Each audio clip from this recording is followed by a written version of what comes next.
হচ্ছে এখানে আমাদের একটা অ্যাক্সেসরিজ আছে যেটা কিনা আমরা হচ্ছে নানা রকম মশলা থেকে শুরু করে রাখার জন্য সেভ হয়।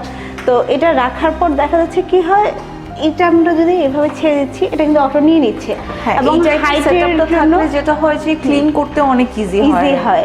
হ্যাঁ, এটা এন্ড আমি টেক্সচারগুলো দেখতে পাচ্ছি খুবই সুন্দর, নাইস এন্ড ইভেন, সুন্দর গ্লসি একদম। হ্যাঁ, এটাতে কিন্তু আরেকটা বেনিফিট আছে, এটা হচ্ছে কি আমরা কিচেনে কিন্তু পানির অনেক কাজ করে থাকি।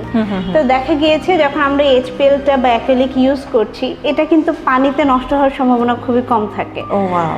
যার জন্য কিনা দেখা যাচ্ছে যখন আমরা কাটাকাটি করি তখন কিন্তু একটা স্কেচ পড়ে, বাট এইচপিএল অ্যাক্রিলিক কিন্তু নেল স্কেচ প্রুফ।